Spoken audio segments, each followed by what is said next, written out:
नादविन्दकलातीतं तस्मै श्रीगुरुवे नमः।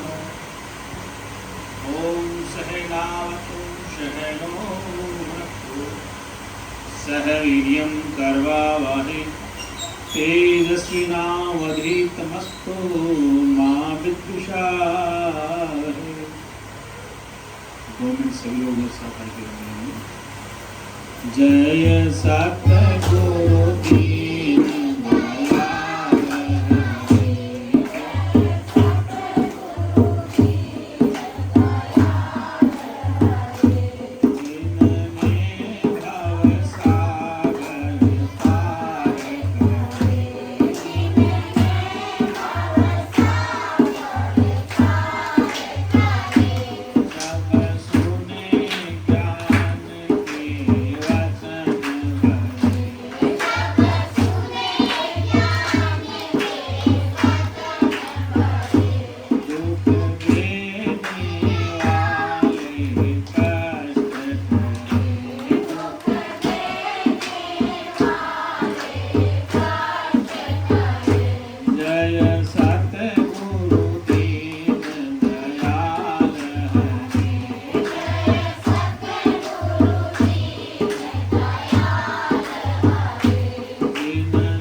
जगत नियंता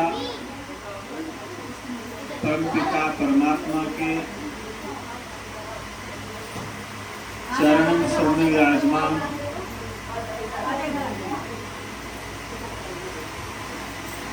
संपत्ति भक्त में माताएं बच्चे वाली सौभाग्य से ये शरीर आप हम सबको मिला है। इस मानव शरीर का मिलना इस त्रैकाल जगत में बहुत दुर्लभ है। त्रैकाल जगत में 3 लोग क्या है? त्रैकाल में 3 काल, भूतकाल जो चला गया है, वर्तमान काल में समय चल रहा है, भविष्य में आने वाला 3 काल, इन तीनों कालों और 3 लोग, पृथ्वी लोक, पाताल लोक, अंतरिक्ष लोक। अंतरिक्ष में जिसमें आकाश, वायु, तारे, सूरज, चंद्र अंतरिक्ष लोक है। जो पृथ्वी लोक है जिसको भूमंडल कहते हैं, और उस पृथ्वी के नीचे पाताल लोक जिसमें जल, खनिज पदार्थ, कोयला, लोहा इत्यादि 3 लोक और 3 काल। तो 3 चीज क्या है? 3 काल में जो बीत गया है, अभी चल रहा है, जो आने वाला है, ये 3 काल हो। 3 लोग कौन से हो गए? जिसमें बैठे नीचे पृथ्वी लोक है, ये तो नीचे पाताल। पाताल में क्या? पानी है, लोहा है, सोना है, चांदी। और अंतरिक्ष में क्या? आकाश में सूर्य, चांद, तारे। इन तीनों लोगों में 3 काल। मनुष्य से सुंदर शरीर किसी का नहीं, मनुष्य से सुंदर शरीर किसी का नहीं है, और एक ईश्वर के द्वारा बनाया हुआ सबसे सुंदर कार्य मनुष्य का शरीर है। इस दुनिया में सबसे सुंदर कार्य वेद में चर्चा आती है कि ब्रह्मा जी जब सृष्टि बनाते, ब्रह्मा जी सृष्टि को बनाने वाला, सृष्टि का सृजन करने वाला, जब सृष्टि को बना रहा था तो पशु पक्षियों के शरीर बनाने लगा, गाय, ऊंट, भैंस इत्यादि। तो सबके शरीर बना के ब्रह्मा जी खुश नहीं हुए। लेकिन जब ये अंत में मनुष्य बना, मनुष्य बना के ब्रह्मा जी बड़े नाचने लगे। वो सोचा कि देखो मेरे हाथ से कितना सुंदर शरीर होंगे। जैसे मूर्तिकार मूर्ति बनाता ना, कोई एक ऐसी मूर्ति बन जाए उसके हाथ से तो उसको देख के खुश होता है कि मैंने कितनी सुंदर मूर्ति बनाई। तो ब्रह्मा जी जब सृष्टि बनाते हैं, ब्रह्मा ने सृष्टि को बनाने वाला और एक है सृष्टि को पालन करने वाला, एक है सृष्टि का संहार करने। तो इसको शास्त्रों में ब्रह्मा विष्णु महेश कहते हैं। वैसे सतगुण रजगुण तमोगुण, सतगुण ब्रह्मा है, रजगुण विष्णु, तमोगुण महेश। पालन करने वाला, सृष्टि को बनाने वाला, पालने वाला और संहार करने वाला। अगर सृष्टि में तीन चीजें, एक तो सृष्टि बनती, इसका पालन पोषण था, फिर संहार हो जाता, फिर समाप्त हो जाता। तो वो सृष्टि को बनाने वाला है, उसको पालन करने वाला है, फिर उसको समाप्त करने वाला है। जैसे कुम्हार मिट्टी के बर्तन बनाता है, सुराही, दीपक, कलश बनाया, मटका, और अच्छा नहीं होगा फिर फोड़ दिया, फिर दूसरा बनाया। मैं मिट्टी में बार बार बना रहा हूँ, अब दीपक बना रहा है, कोई सुराही, कोई मटका, अच्छा नहीं होगा फिर फोड़ दिया। तो मिट्टी से कारीगरी बना रहा है। एक बार उसके हाथ इतना सुंदर मटका बन गया, सुराही, कि वो प्रजापति में प्रजा को बनाने वाला, प्रजापति ब्रह्मा, यहाँ पर प्रजापति में जो प्रजा के बर्तन बनाता है उसको हम कुम्हार कहते हैं।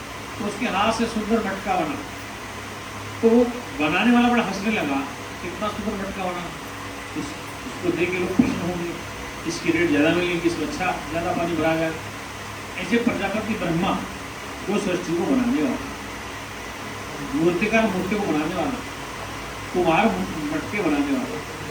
तो बनाने वाले जब देखा कि सुंदर मटका शरीर का बन गया, यहाँ क्या है, इस शरीर की मटका है जो बनाने वाले ने बनाया, तो बड़ा खुश खुद हुआ, बना करके प्रश्न हुआ कि मेरे हाथ से आज तक पशु पक्षी कीड़े मकोड़े बने, लेकिन सबसे सुंदर मनुष्य का रूप।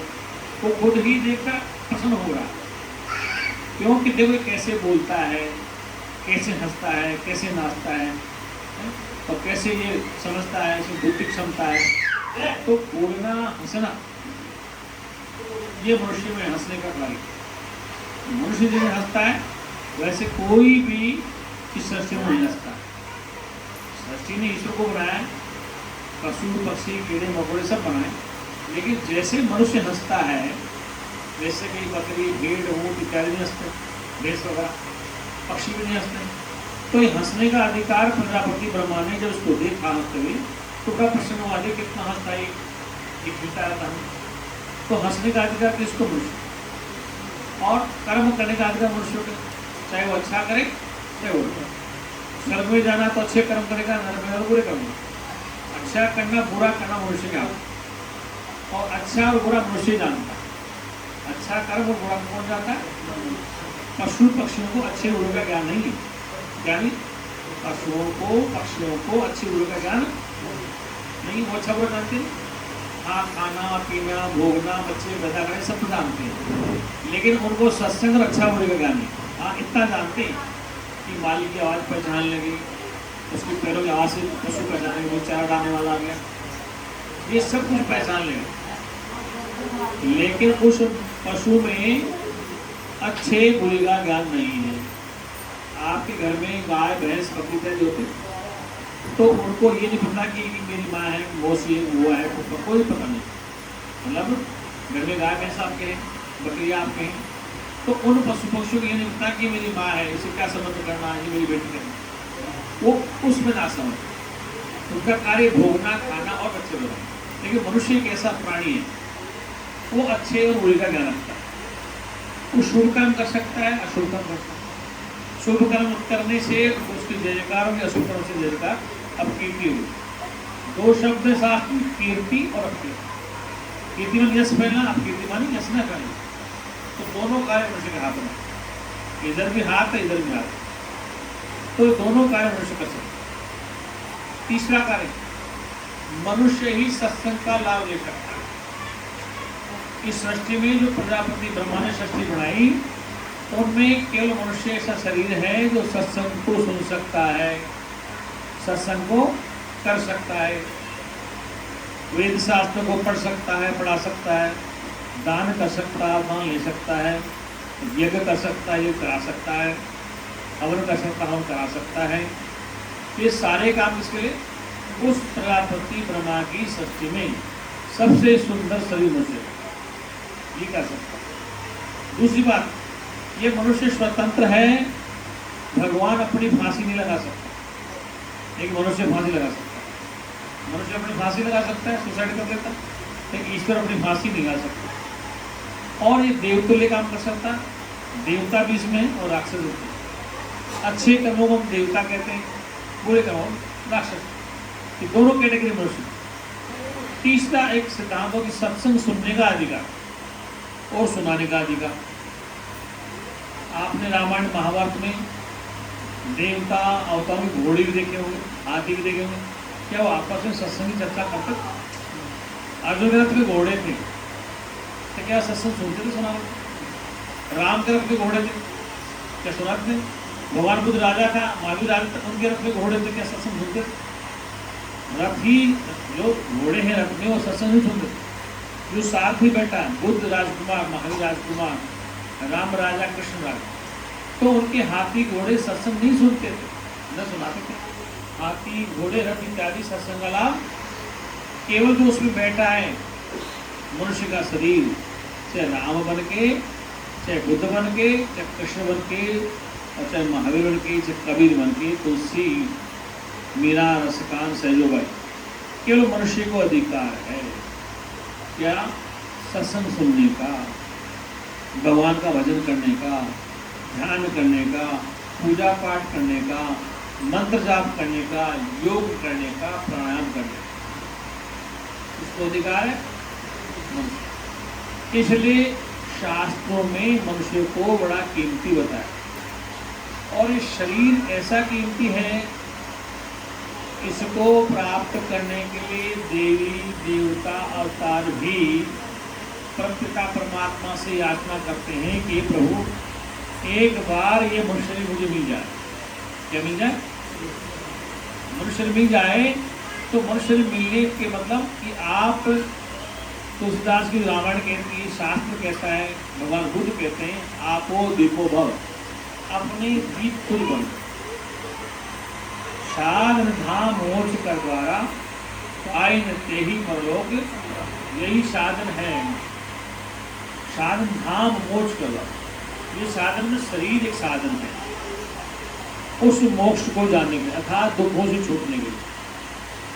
पाइन ते ही परलोक द्वारा, अगर इस शरीर में आकर के भी आपने अपने लक्ष्य को नहीं समझा तो फिर संसार में दुखों से आप नहीं छूट सकते हो। क्या कर सकते हो? दुख से आप नहीं छूट सकते हो। चाहे आपका रंग गोरा है, चाहे काला है, चाहे सांवला। रंग रूप तो दो ही है संसार में, गोरा और काला। दो ही स्त्री और पुरुष, दो ही है। स्त्री पुरुष और नपुंसक तीन है। तो उससे कोई ताल्लुकात नहीं। ताल्लुकात है कि वो शरीर है आप। राम का रंग सांवला बताते हैं शास्त्रों में, और कृष्ण का भी सांवला रंग, दोनों सांवले रंग, कोई काला बताता है। तो सांवले से कोई लेते नहीं। और देवी देवता है कि उनका सांवला रंग था, कोई गोरा भी था। तात्विक गोरे काले से नहीं है। आपके घर में काले बच्चे हैं, गोरे बच्चे हैं, तो कई बार काले बच्चे अच्छे पढ़ने होते, गोरे नहीं होते। पर गोरे नंबर अच्छे होते, काले नहीं लाते। तो ये तो चमड़ी का भेद है, ये तो रंग भेद है। शरीर का क्या है? ये शरीर आपका है, चाहे देवता का, चाहे हमारा है।